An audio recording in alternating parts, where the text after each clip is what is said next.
This week saw the release of the first trailer for the new Space Jam sequel, and it's something.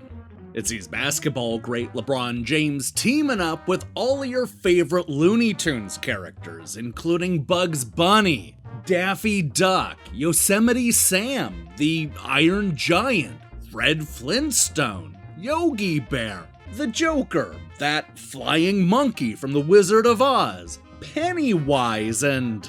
wait, are those the Droogs? Okay, seriously, what the hell's going on here? To celebrate the upcoming Space Jam movie, I wanted to spoil the story and ending of the 1996 Space Jam games. Unfortunately, there's nothing to talk about. So instead of doing that, we're gonna go through every Looney Tunes game released in the 16-bit era. All of them. From Taz Mania, to Rabbit Rampage, to Death Valley Rally. We're gonna be talking about 13 games and 14 different endings. So, turn back now if you don't want to know what happens next, because today we're gonna spoil the stories and endings for every single Looney Tunes game released on the Sega Genesis and Super NES.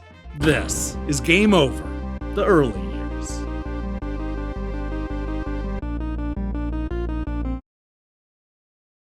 So here's the thing you need to know. Between 1992 and 1996, our favorite Looney Tune characters managed to star in 13 different games spread across the Genesis and Super NES. Most of these came from Sega and Sunsoft, though both Acclaim and Warner Brothers Interactive Entertainment released their own Looney Tunes game.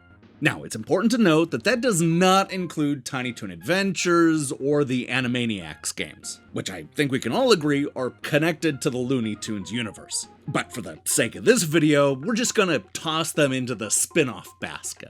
Maybe we'll get to them when Hulu brings the Animaniacs reboot back for a second season later this year. But don't hold me to that. Because there are so many games, we're not gonna spend a whole lot of time setting up the various stories. Thankfully, we don't even need to do that, because most of these games don't even have enough story to fill up a 3-minute cartoon. And if we're being honest here, some of these endings are so bad that we should just skip over them as quickly as possible.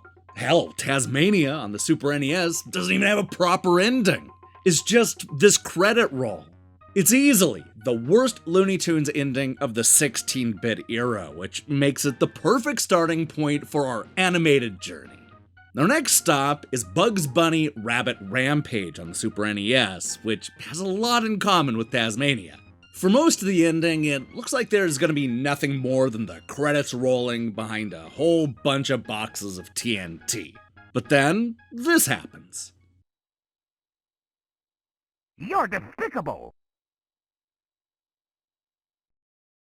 After a couple of endings that were little more than name scrolling by, I'm happy to report that Sylvester and Tweety and Cagey Capers is the first game on our list to conclude with what I would call a real cinema.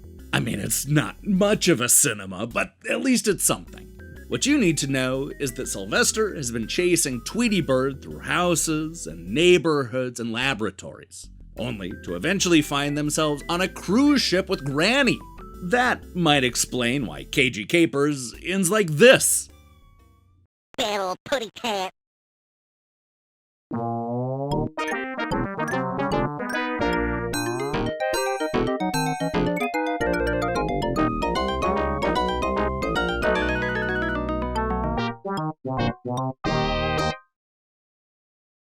Of all the Looney Tune games we're going to be talking about today, Daffy Duck in Hollywood certainly had the most going for it. For one thing, the name was derived from one of Daffy's most popular cartoons in the 1930s. What's more, parodying popular movies and cliches is always fun, especially when you have a cast of characters this varied. And you know what? We get that, to an extent. I mean, there's a whole horror section called The Duxorcist, which doesn't really have anything to do with the Linda Blair movie, but hey, at least the effort was made. It all ends with an obnoxious fight with a robotic Professor Duckbrain, which leads to this ending with actual dialogue.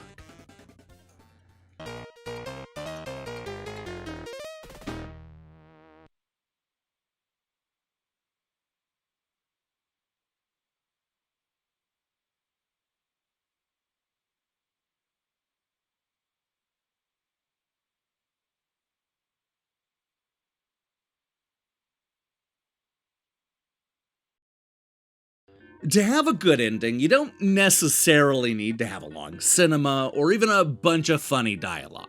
In the case of the 1992 game Taz Mania on the Genesis, all you really need is a solid idea. The plot essentially revolves around Taz looking for the fabled giant seabirds, which supposedly produce eggs so big that they would feed his entire family for a full year. This sends our ill-tempered hero all over Tasmania in search of the Lost Valley. Of course, this ultimately leads to an epic fight against one of those seabirds, leaving him with a delicious egg. But don't look now, because there's a twist! Here's the ending, which uses the all-too-common credit roll in the most creative way yet.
The problem with a lot of the endings that we've looked at so far is that they don't give the Looney Tunes characters much to do.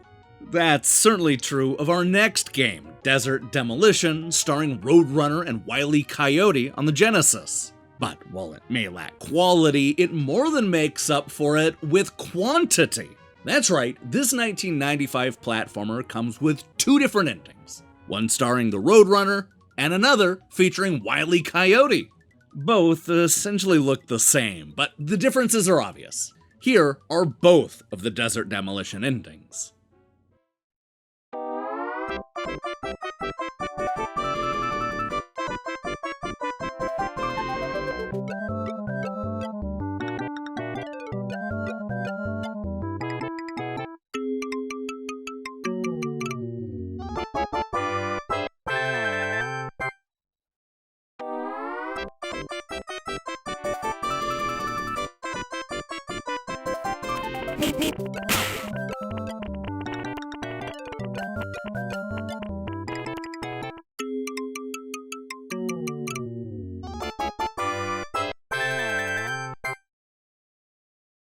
Now, you may not realize it, but Bugs Bunny and Double Trouble and Porky Pig's Haunted Holiday have a lot in common.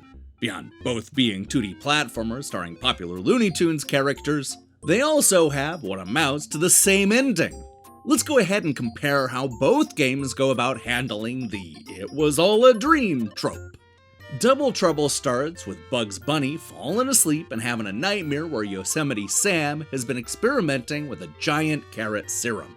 This eventually leads to our hero escaping into space, where he realizes that Marvin the Martian is trying to stop him from making it back home.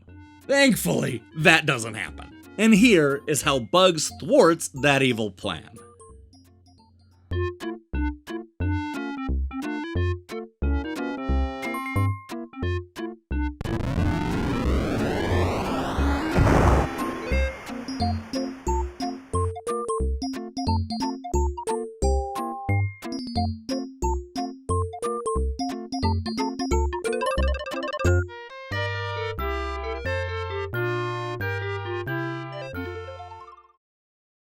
Porky Pig's Haunted Holiday has a similar setup to Double Trouble.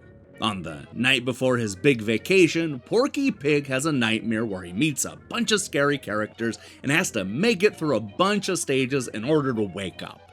Look, I warned you, most of these games barely have a story. This sees our mostly naked hero platform his way through a haunted forest, old-timey ghost town, sunken ship, and a surreal stage that is so weird that you don't even bat an eye when it references Salvador Dali. It's after all this where Porky meets up with Daffy the Count Duck and fights off Herman the Robot. Yeah, That sounds harrowing, but thankfully it was all just a dream. Or was it? Let's find out.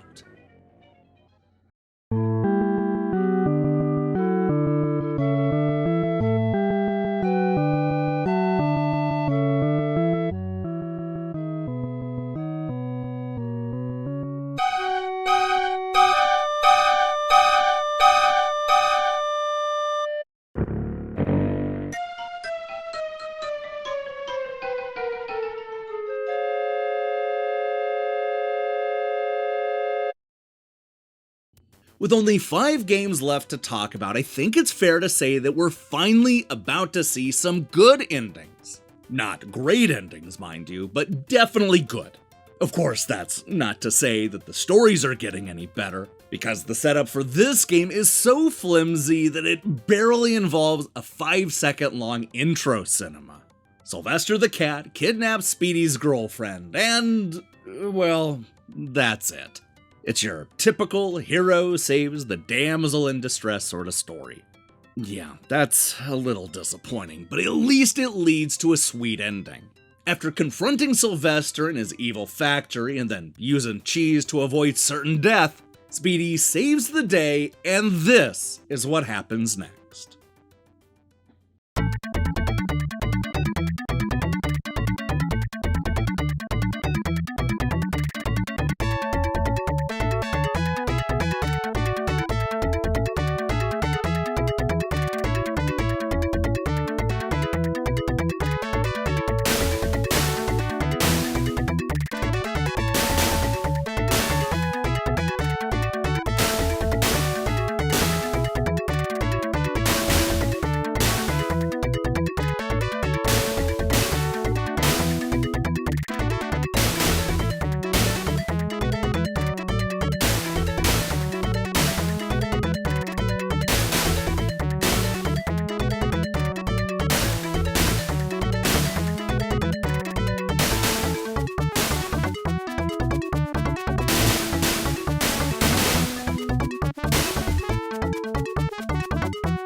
Now, I think we can all agree that the Looney Tunes cast is full of great characters, but my favorite alter ego was always Duck Dodgers.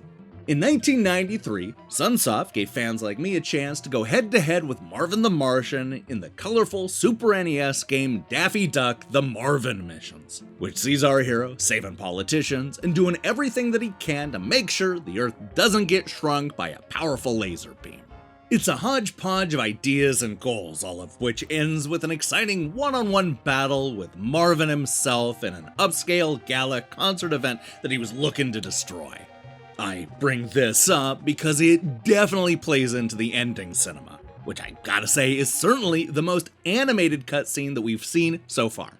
Here's how the Marvin Missions ends.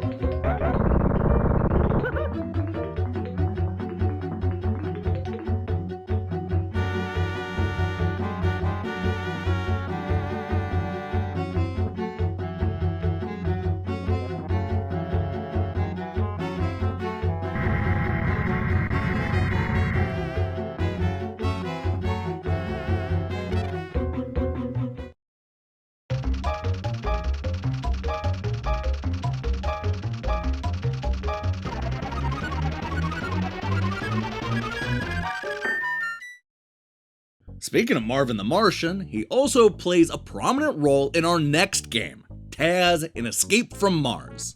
This was the follow-up to Sega's Taz Mania game, and while the critics were a little mixed on the game's quality, there's no question that the ending is a big step up from the 1992 original. All you need to know is that when Marvin discovers that he doesn't have a Tasmanian devil in his zoo, he captures Taz and takes him into space. Thankfully, he escapes, setting up an action-packed game where he tracks down Marvin the Martian to get his sweet Sweet revenge. Although simple, this is a fertile enough setup to give us some of the best character designs and levels found in any of the 16-bit Looney Tunes games. We ultimately catch up with Marvin, who is defending Mars with his mecha spider robot suit. Taz destroys the machine and defeats Marvin. But how's he gonna get back to Earth? Well, let's watch this surprisingly complicated ending and find out.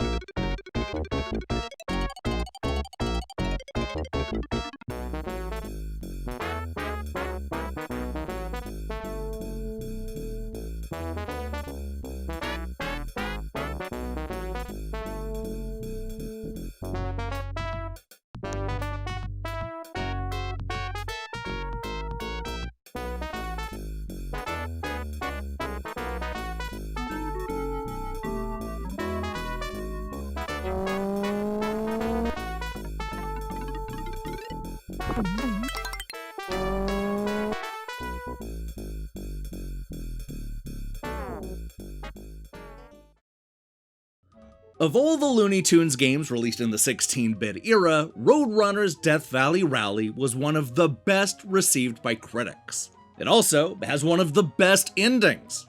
In fact, I would argue that it has the second best ending. But before I show you that, let's recap the story. Okay, so the Roadrunner doesn't want to be eaten by Wile E. Coyote, but Wile E. Coyote wants to eat the Roadrunner. Got it?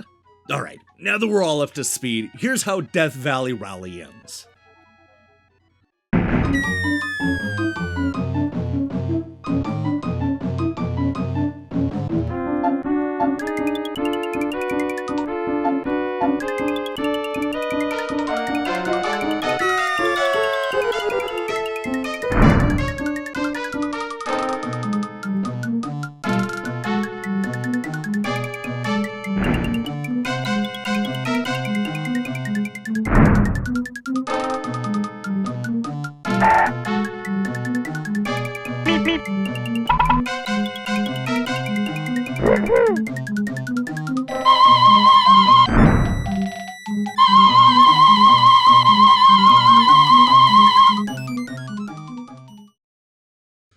And I guess that brings us to our final game, Speedy Gonzales, Los Gatos Bandidos.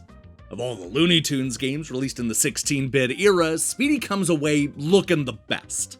I gotta say that his endings are far more consistent than Bugs, Daffy, and even Porky. And I think you'll agree that Los Gatos Bandidos is not only the most ambitious ending, but it's also the most satisfying.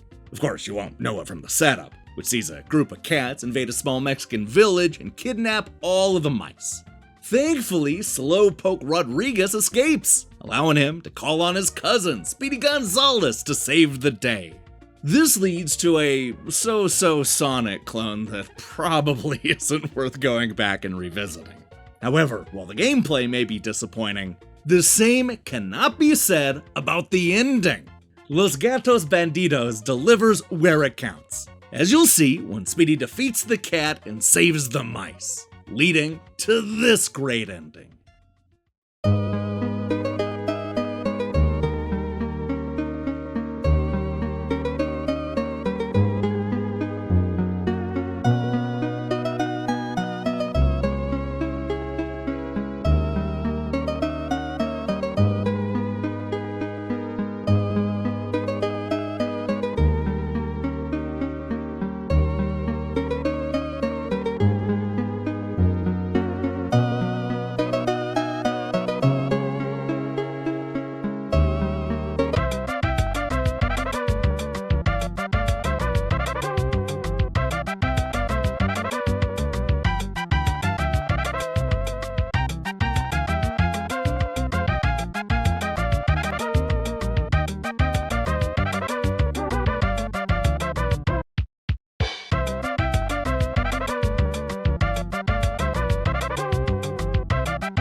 In so many ways, the 16-bit Looney Tune games are exactly what you expect. No matter how many different characters they try out, we mostly get 2D platformers that resemble whatever was big at the time. From a gameplay perspective, a few of these games feel like little more than reskins, which I suppose is to be expected given this era of licensed titles. Look, there are a couple of standouts here, especially when it comes to that Taz Mania game on the Super NES. It's easily the most unique of the bunch, even though it clearly has the worst ending, and it's not even close. Now, that's not to say that the rest of the endings are great. I think it's safe to say that none of these cinemas would warrant an individual episode of Game Over, and even with 13, I'm still a little bit worried that this episode is lacking. But hey, we work with the endings that we were given, not the ones that we wanted to see. Who knows, maybe things will improve in the 32-bit era. Perhaps we'll have to find out when Space Jam 2 hits theaters later this year. But, you know, don't hold me to that.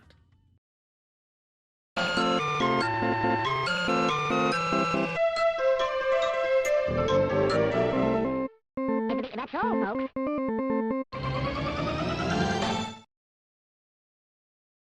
Hey, thanks for watching this episode of Game Over, the early years. If you liked what you saw here, then you should know that we post new episodes of Game Over almost every week. Now, here's the question I have for you. What Looney Tunes game has the best ending? Do you think we got our rankings right? Or are there endings that you would rearrange? Clearly, the Super NES Taz Mania ending is the worst, right? I mean, it's not even an ending.